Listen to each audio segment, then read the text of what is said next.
Jai Hind and welcome to Dev Talks. This is Aadi. US and India relations has been in the talk of town for the past some time now. First, it was both countries need each other, and then the war in Ukraine happened. And a lot, presumably, has changed.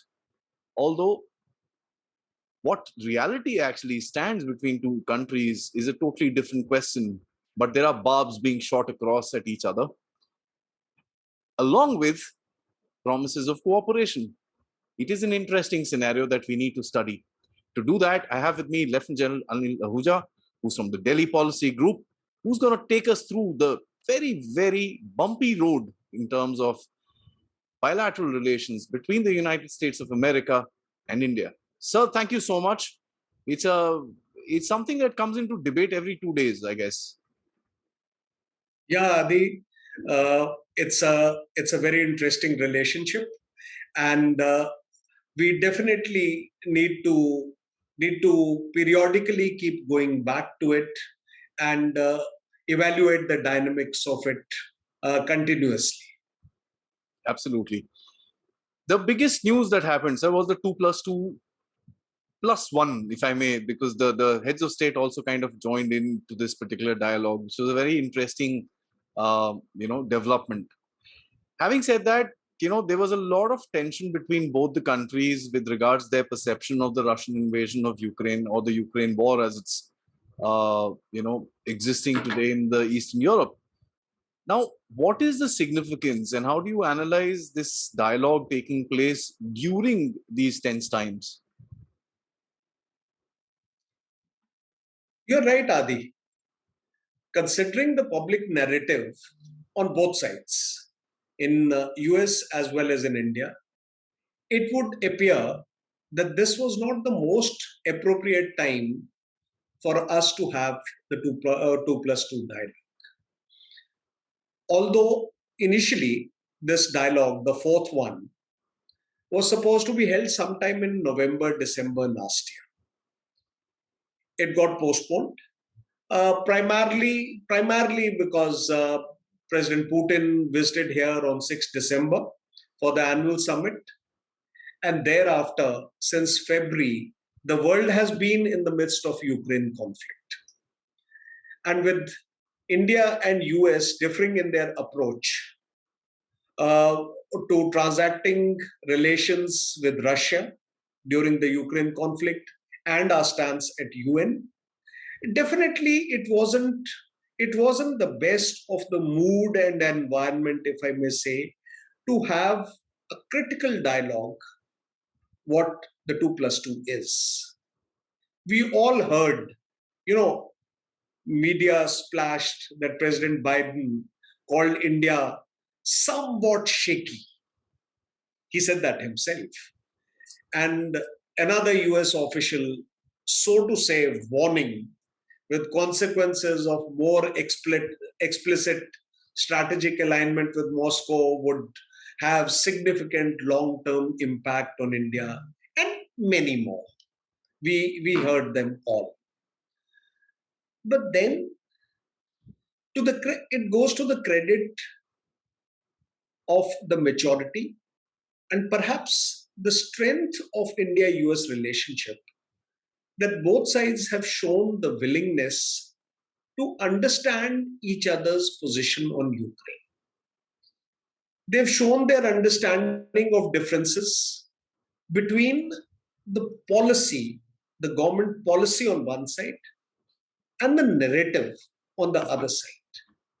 And fortunately, the policy makers on both sides, the officials and the political leaders, are very well informed and they understand each other's perspective. So, holding of 2+2 dialogue at this point, and what you yourselves highlighted, the optics of President Biden and Prime Minister Modi holding a virtual summit preceding the 2+2 dialogue, unprecedented, and the extremely understanding statements from both sides with no hint of any pressure. This has sent a positive signal of the strength of this relationship.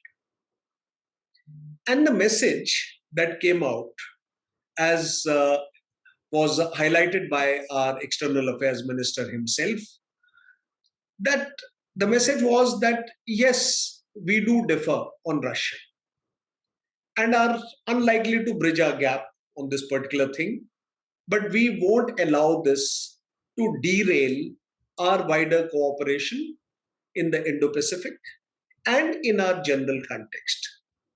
So, to my mind, if two nations can talk to each other in the most difficult circumstances with maximum noise taking place around us, I think it's a good thing and it sends a very special message. So I'm glad it has happened, and I'm glad it has happened the way it has happened. This also talks about the Quad leaders meeting up in sometime in May. So this engagement seems to be building further, sir. Oh yes, definitely. They are meeting next month in Tokyo. So like I said, that when you and me can talk differences, and when you and me can understand each other, that is the strength of the relationship, and let's appreciate that. People and narratives may come and go, but the strength and the core True. remains. True. So one of the biggest things that was spoken about US-India relationship, and we saw this again being spoken by Tony Blinken in his congressional committee hearing just a couple of days ago, with regards defense. They very categorically mentioned the historical perspective and the current perspective. I'd like you to tell us what are the kind of systems or the engagements that we have between both the countries in relation to defense, because that seems to be kind of the pinpoint between both the countries and their relations.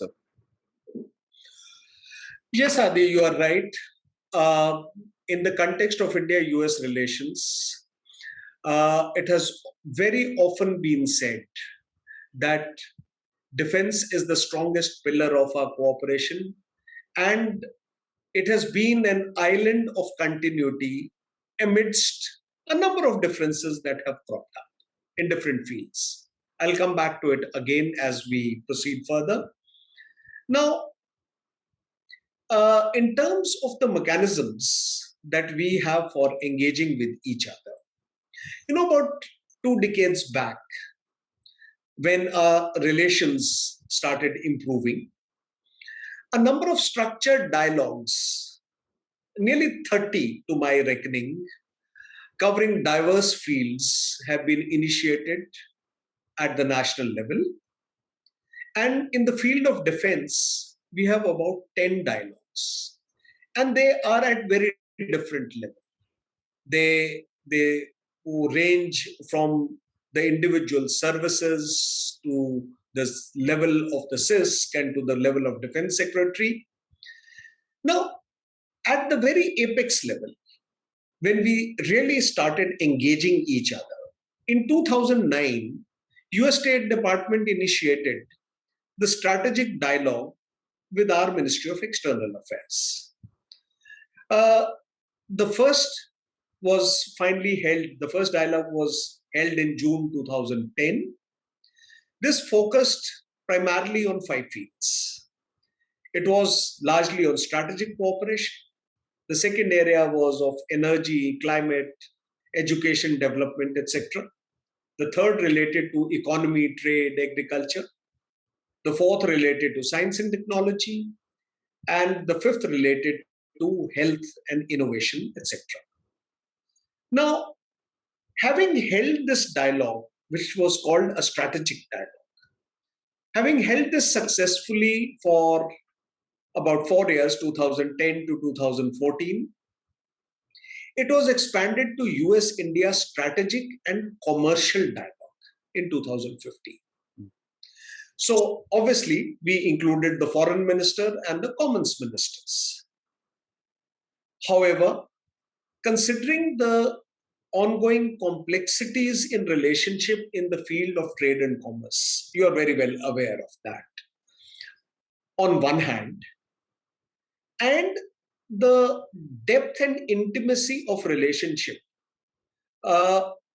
in the field of defense, it was decided 2018 onwards that instead of strategic and commercial dialogue, we will start having a 2+2 dialogue between the foreign ministers and the defense ministers on both sides. Their Secretary of Defense, their Secretary of State, and our External Affairs Minister and our Raksha Mantri. So it is since 2018 that we've had this engagement, and which, whether you take the MEA vertical or you take the defense vertical, is the highest engagement, of course, below the summit level. Now, in the defense forces per se, Army, Navy, Air Force have been having their executive steering groups headed by Service 3 stars, Army, Navy, Air Force, and they started way back in 92, 93. Thereafter, we started having in 1995, we started having the defense policy group meetings and the military cooperation group meetings. The defense policy group meetings are headed by the defense secretary, and the military cooperation groups meetings are headed by the CISC.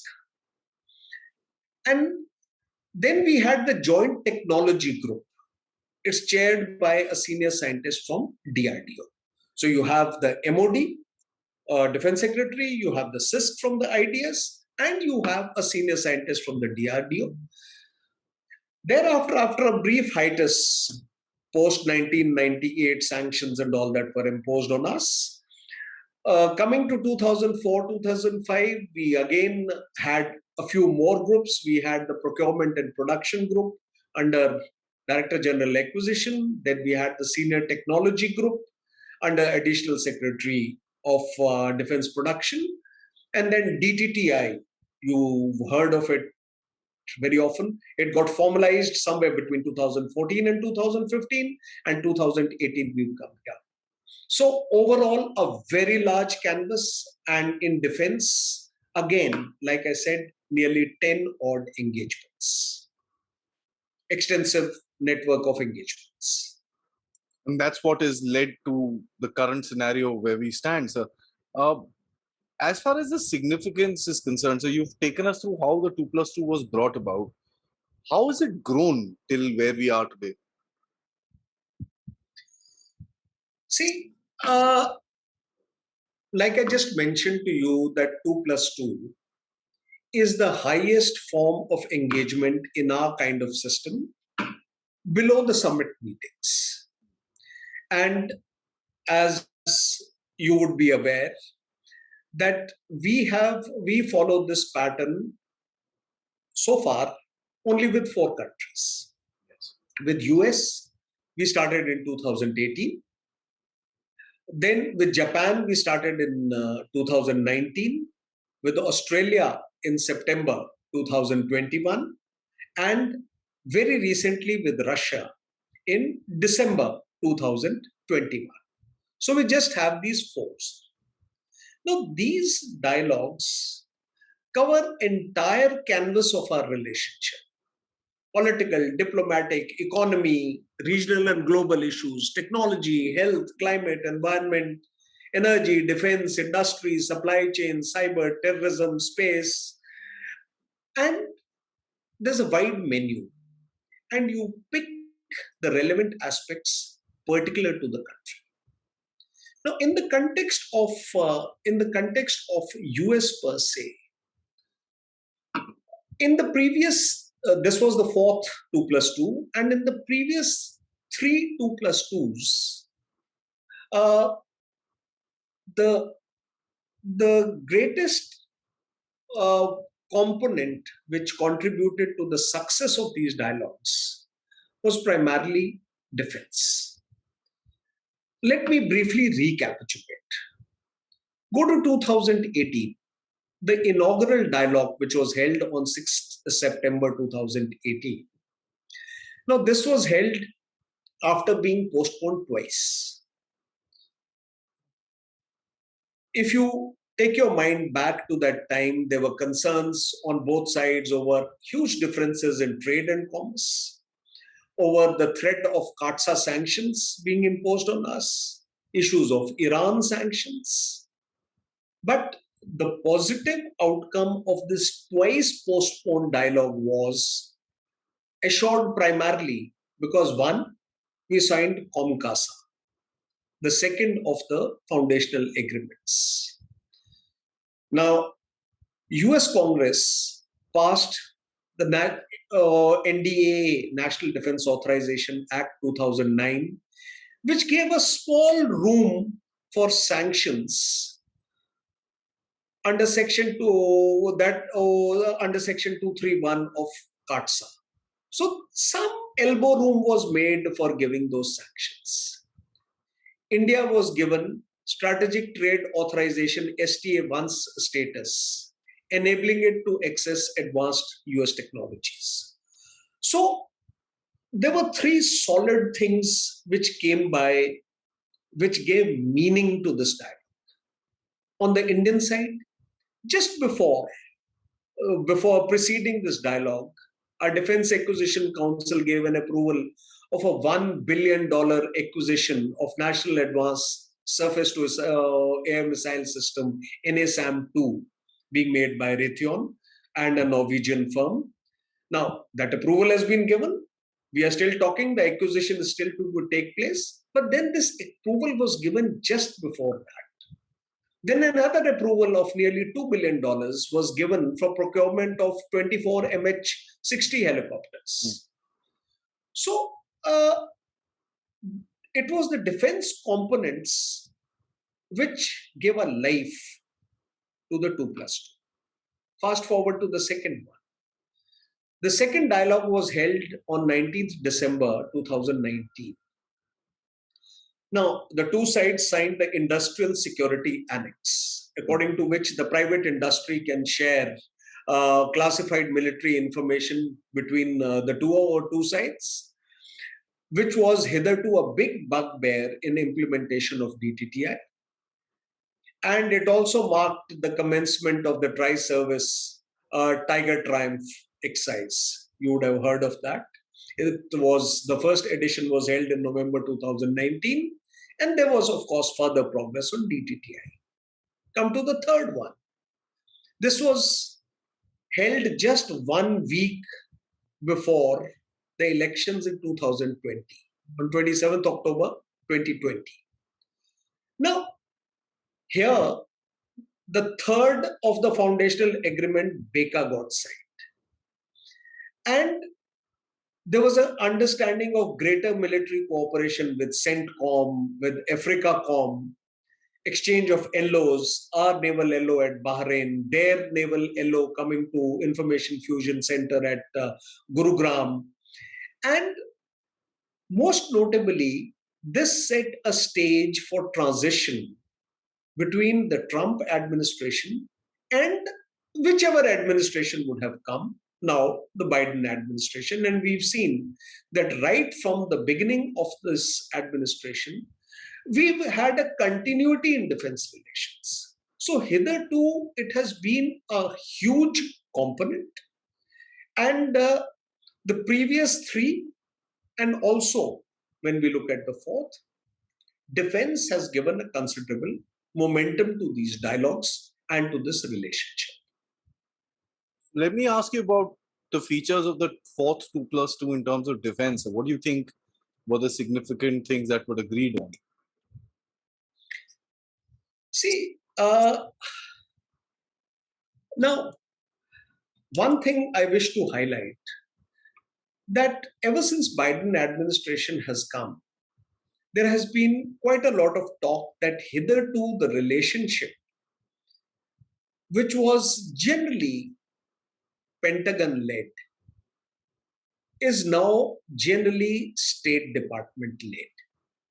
Now, you have to keep this at the back of your mind when you look at the range of things that we transact, the kind of agreements that we have. And number two, you must also keep at the back of your mind that a large number of defense things that could be achieved, like coming to the foundational agreements, certain major procurements, the things have been done. And there are as many new things that you can invent every second day. So, some of the things, some of the headline catching things will reduce over a period of time. Now, just keep that aside. Uh, to set your mind thinking onto this nuanced perspective. Now, if you look at this fourth dialogue, let's look at about 8-10 crunch issues in this. One is quite like the joint statement of the third 2+2. The focus this year also is on partnership for Indo Pacific cooperation. Then there's an added emphasis on this year on science and technology, innovation, space, cyber, artificial intelligence, building resilient supply chain in the field of defense and beyond. Now, considering this, that we are talking a lot about technology, there's considerable emphasis on strengthening our joint technical groups, their functioning, which, like I mentioned to you, is chaired by a senior DRDO scientist from our side. And from their side, it's chaired by Undersecretary of Defense for Research and Engineering. Now, an MOU has been signed on space situational awareness. But you must note that from the US side, this has been signed by US Space Command, a military entity. On the Indian side, it has been done by the Department of Space, a civilian entity. Now, in addition to this, we've spoken of having the third Defense Cyber Dialogue, which should be held during this year, 2022. Cooperation envisaged in field of AI. And the US has offered military courses in each of these new emerging fields.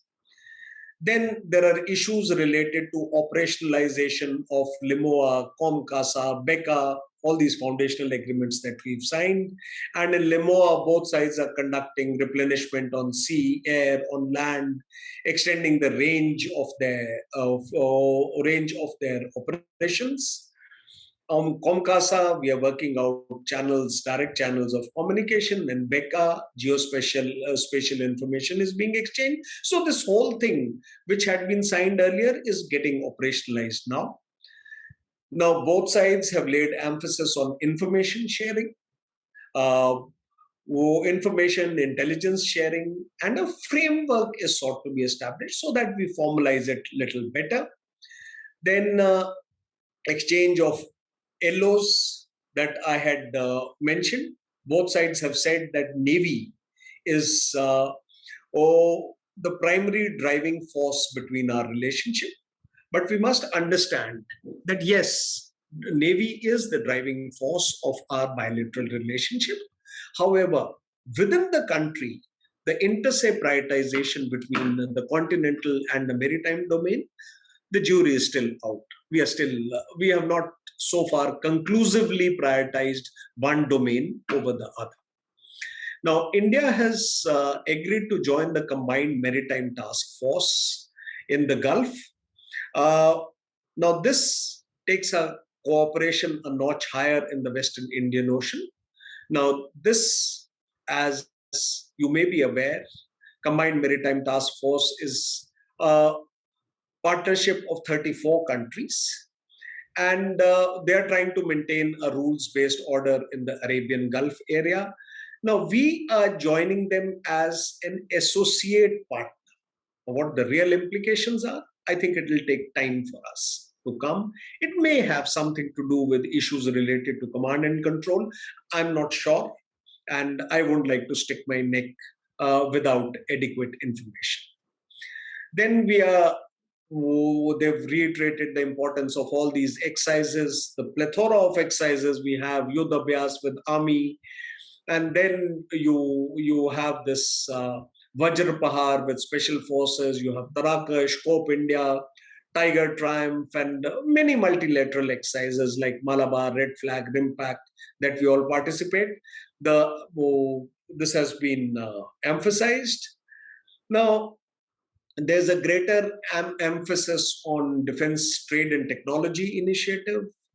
Uh, Before our Prime Minister and President Biden's summit in September last year, both sides had initiated under DTTI a project of unmanned aerial systems. Now we are looking at more, and this time they have spoken of a counter unarmed aerial systems, counter UAV weapon system, co-developing it, and co-developing iStar platform. So added emphasis has been given. Both are looking at deepening industry dialogue under ISA. And now, this was the main as far as the official thing was concerned. But then RM, in addition, interacted with the top executives of Boeing and Raytheon. Both of them have an important presence here. Boeing is well known. We have C-17s, P-8Is, Apaches, Chinooks.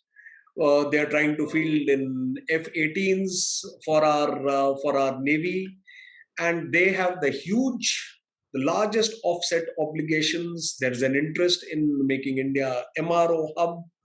Both sides have shown interest in this. So by far, this was talking of with Boeing, and then with Raytheon Technologies. Now, along with their major subsidiaries, Raytheon has Collins Aerospace, Pratt and Whitney, Raytheon Intelligence and Space, Raytheon Missiles and Defense. They have extensive presence. Now, they, like I mentioned to you, that NASAM-2, which Capital Missile Defense System, which was signed, the approval for which was given before the first 2+2 dialogue. Now, they are the ones who are supplying it. So maybe the contract may be coming to conclusion. They are talking of spending about $100 million in their R&D in facility at Bangalore. So RM has insisted on them that rather than just sticking to Make in India, you make in India for the world, and invited them to come and invest in our industrial corridors. And finally, we have also been speaking that US will explore the feasibility of mid-voyage repair of its military sea lift command. Now, this military sea lift command is that they have a fleet of about 125 odd ships, which are civilian crewed. Now, they carry out the logistics, deployment of troops, their logistics deployed all over the world. So, mid-course, they may be coming here. And then in the larger aspect, we have reiterated the joint working group on counterterrorism, working group on narcotics. We're looking at having the home minister level summits. I'll not dwell on that aspect. So a lot has been achieved, but look at the focus. The focus is on much wider things: space, cyber, artificial intelligence, resilience in supply chains, and many other things that I have mentioned. So the content is changing. Must take note of that. That's interesting to hear, sir. Let's get back to the primary focus, as I mentioned, which is defense. In your opinion, as an expert, what would you think is most significant in terms of defense? And do you think we are, or with Indian demands in terms of, or Indian requirements in terms of becoming more self-reliant, is there something that you see happening? See, let's look at the major issues that come out of it. Let's try and pick out 4-5 issues, major issues that come. One is that the focus remains on maintaining free and open Indo Pacific against Chinese assertiveness. Number one. Towards that end, developing interoperability, and towards that end, enabling India to build its defense capability. So, there is a shared concern over future of the Indo Pacific or the Asian security. Now, that is fundamental. That is fundamental to Americans. That's fundamental to us. Let's look at the second aspect. Like I mentioned to you, defense cooperation has been the strongest pillar. It's been an island of continuity. It was Pentagon led. I have recapitulated the whole lot of things that have happened in previous dialogues. I don't want to repeat them. Now, in transition to this Biden administration, a lot of writings have come which have said defense is an overburdened pillar or overemphasized pillar of relationship, and we need to broad base it and we need to diversify. Because the expectations sometimes are that if we do something for India in defense, there should be reciprocity in some other sphere. I mean, whether it is expectation of balancing across or just enhancing the range to trade, economy, commercial dialogues, etc., etc. Now, that is the basic theme. Now, if you look at it, uh, we've spoken in this 2+2 of reviving the commercial dialogue, the CEO's forum, etc. Now, these are the things where we will need to nuance our relationship, transacting of our relationship. We'll have to nuance it a little differently. So, this is one lesson we need to keep at the back of our mind. The third major thing that we need to keep is that while so much is being talked of cyber and space and artificial intelligence, on our side, the cyber and space agencies constituted in IDS are still at a nascent stage.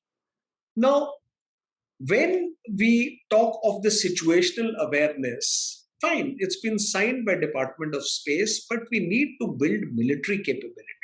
So we need to mature our own internal organizations to be able to get the best benefit of what we are discussing during the dialogue.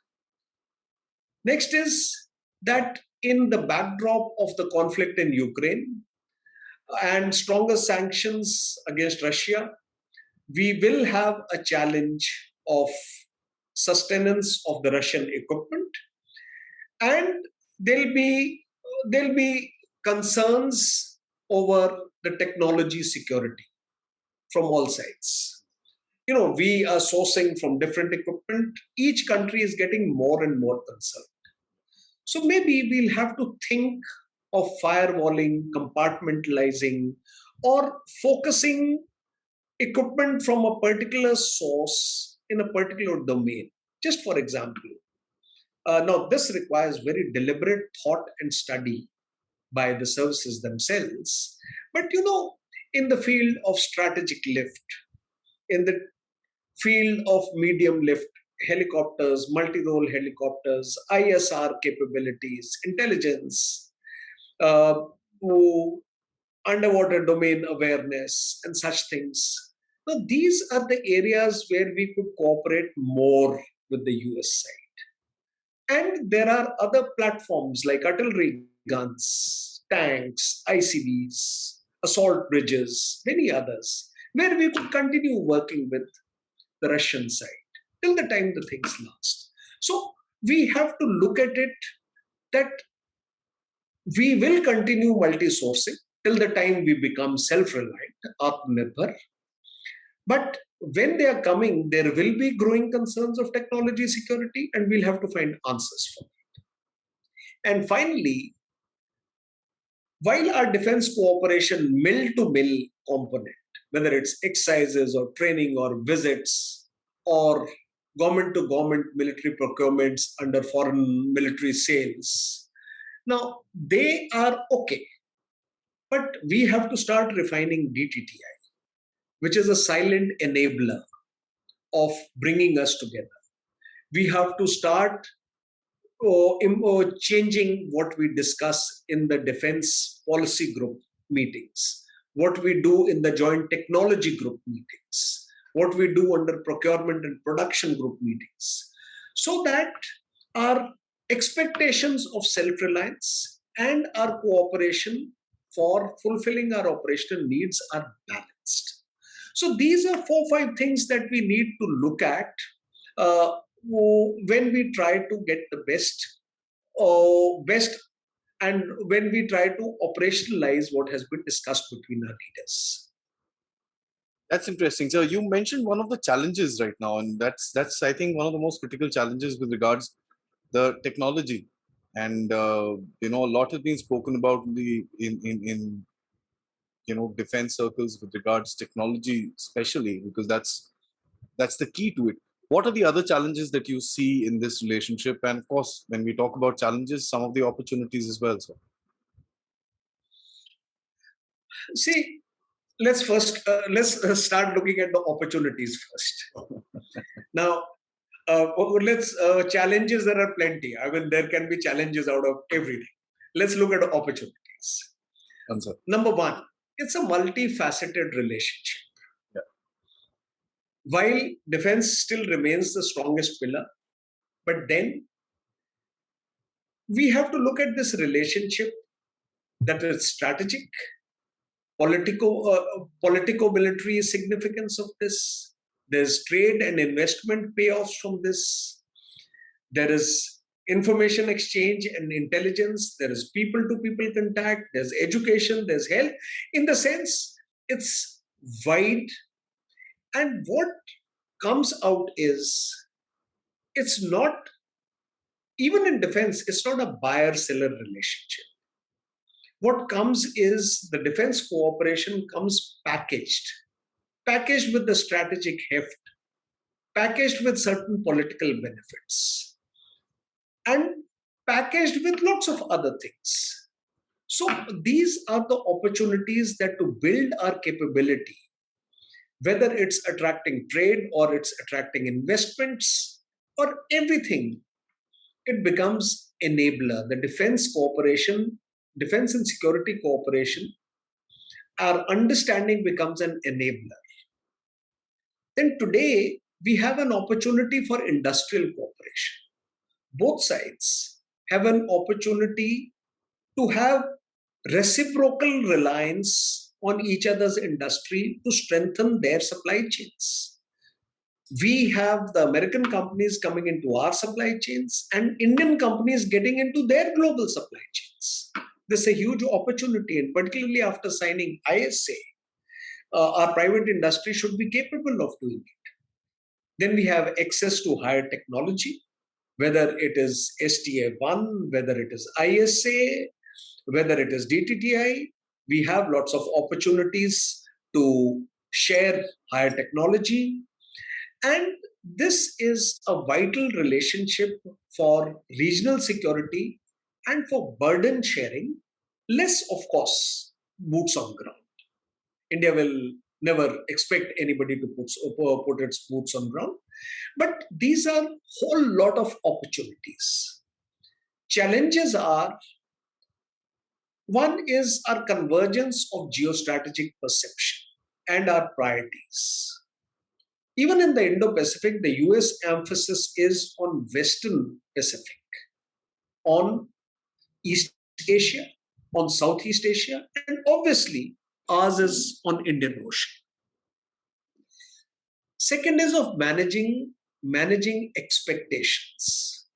Now, many a times from the US side, the line between what is expected out of an ally and what is expected out of a partner like India, which pays for its own defense, sometimes the expectations get mixed.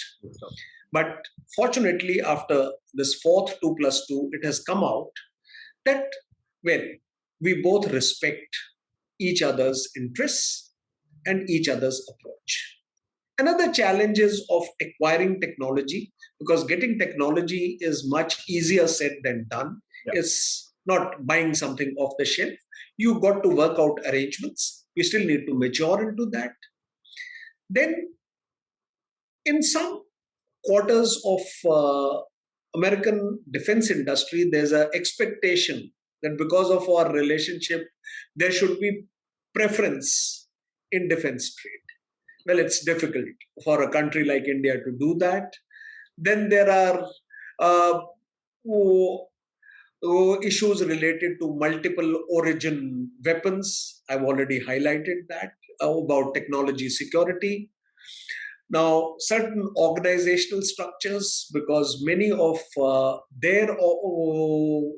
on the American side, some of the co-chairs and working groups are political appointees with certain amount of political authorities, where we have our government officials on this side. So sometimes, the level of authority, the way we transact relations, there are things which take a little more time. And the dichotomy between US expectations of defense trade and our expectation of Atmanirbharta and self-reliance. I think we have to fine-tune how we work together while simultaneously fulfilling each other's interests. So these are some of the challenges which we need to iron out between ourselves. Challenges seem to be very, very steep, sir.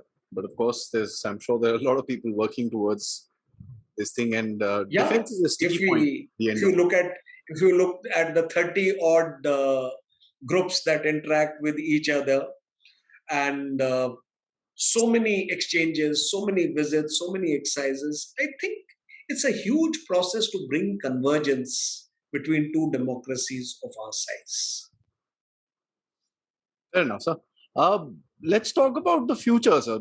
We saw, I won't want to call it a 3+3, but we saw, as you also mentioned, that it was quite a surprise when both the heads of state actually joined the 2+2 dialogue. Of course, that can't happen all the time. But how about actually expanding the scope of this 2+2 dialogue between these two countries? What do you see as the possibility of something like that? See, Adi, firstly, let's leave out that virtual summit of U.S. President and our Prime Minister. Now that had huge symbolism, and it had symbolism. So we'll not bring it down to 3+3. So let's talk of Ministry of External Affairs, Ministry of Defense. The two ministers from both sides converging. Now, if you look at it, let's say hypothetically, like you said, let's talk of 3+3. The fact is, the third candidate for this comes commerce, the way we had around 2015, 2016 or so. The complexities in that are far too many. In trade, investment, commerce, there are huge challenges between our two countries. Now, that can overshadow practically every other agenda, and it will become too bulky. So, pragmatically, it's very difficult to handle. And like this commercial dialogue reviving, CEOs forum being revived, it's okay. They have strong structures, strong fora for each other to interact. But bringing it here will dilute the results that we get. At least as of today, I don't recommend this being expanded beyond the External Affairs Minister and the Defense Minister from both sides. So, as of now, because of the span of unresolved issues, I won't recommend it. That's what makes me smile every time. So it's a funny dichotomy of a relationship which I want to bring in at the last with regards to your suggestions. One of the biggest things that I think an awake population, I won't say a woke population, but an awake population in India would like to see is respect. Uh, how do you think keeping that respect is important? And what suggestions will you give the MOD to deal with USA to probably communicate the people's feelings towards various different issues that the USA keeps talking about, amongst other things that you would recommend the MOD to do, build this relationship further, sir? See, Adi, let's talk of it into two ways. First of all, both our countries are vibrant democracies. To think that we can bridge the gap between the narrative that plays out in media every evening or 24/7 and the serious policy thoughts and considerations, to bridge that gap won't happen in my lifetime. You're much younger, so you've got a much longer lifetime, so you can see that. Yes, there are concerns, and people do feel that despite overcoming hesitation of history over last 2 decades, tremendous amount of efforts which both sides have done for each other, still the mood is not supportive. Yeah. Well, uh, our leaders, our officials have overcome that in 2+2. That matters in democracy. But let's leave it for the time being. I think it will take time. It will shape with time. I have no control over it. But in terms of recommendations, if we were to give to our policymakers, number one, I would say, is develop a larger roadmap for India-US defense cooperation. Identify clearly, lay down clearly the parameters with which we are working. We have a relationship with Russia. We have 60 to 65% of equipment. We would maintain our autonomy on decision making. We will converge on issues, but we will have our own interests, our national interests to take care of. Let's get clear on the basics on which we want to transact this partnership, not an alliance. Let's get that. The next is take note of emerging areas of cooperation, including in the newer domains of warfare. Let's both identify that this is the path that we want to walk, and whether we'll cooperate in R&D, we'll have co-development, co-production. Let's decide our end state where we want to reach. Now, there needs to be a better appreciation and reorientation of the role of DTTI and various other mechanisms and groupings that we have. We have to rewrite their role. There's no point creating yet another joint working group, yet another working mechanism. No, there are plenty of them. There are 10 of them at least. So let's define their role, that these are my restrictions. This is what we want to do together. This is what we want to reach. So therefore, these groups, this is what they should be doing. Then we definitely need to mature in terms of sharing technology. Because technology, when from sharing technology, you go on to, or like I said, co-development, co-production, and when you productionize it, there are issues related to technology security. There are issues related to costing that technology. There are issues related to funding. There are issues related to IPR. Now, let's get that clear. The next is we have implemented a large number of reforms in our defense sector for Atmanirbharta. Now, it's very hard to expect someone that he will bring millions of dollars of investment in our defense industrial corridor unless there's a business case. So we have to work out the nuances as to how we can make it commercially attractive, an attractive business proposition without killing our self-reliance. Now there has to be a method. There has to be, we need to procure something for our operational readiness. We need to get some technology for our self-reliance. We need to make it attractive for both sides.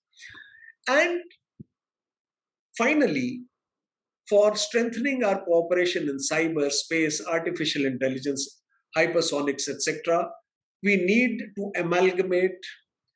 strengthen our own agencies that are still in nascent stage, and amalgamate the functioning of the services, our own DRDO, and the various structures that we have on the US side.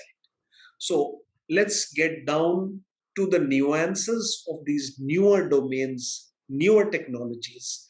Take note of what we've discussed, and we can do it within the same structures without additional resources being committed. Some very wise suggestions. I must say it's a very balanced approach that you brought about, which is not really spoken about in the regular, as you mentioned, daily news. Why I was smiling at that particular thing is, yeah, of course, these kind of statements around the place, which keep firing around the place, do make us happy or sad. But then it's the larger picture that one needs to concentrate on. That's something that you brought out very beautifully. Uh, this relationship is fairly young. It's not something which is old, and that's what I learned from what you've kind of spoken today. So it's probably going to take a little more time for the maturity to come in, for a complete understanding of the other side's perspective. India has a huge amount of issues, and of course so does USA. It's probably just going to take a little time, which will show us the way forward. So it's been always, even the last interview that we did on the explanation on budget, I appreciate your candor in terms of describing the entire thing so that we can understand the situation and, appreciate the situation much better. And you've done, of course, outstandingly well in this particular this thing as well. I'd like to thank you for that. And of course, to look at US India relationship is going to be, as I said in the beginning of the interview, is becoming a daily affair. That just also tells you that the importance that both of the countries are attaching to this particular relationship is very, very high. On that note, sir, till next time for another subject, another day. Jai Hind. Thank you, Adi. Always pleasure interacting. Thank you very much. Thank you, sir.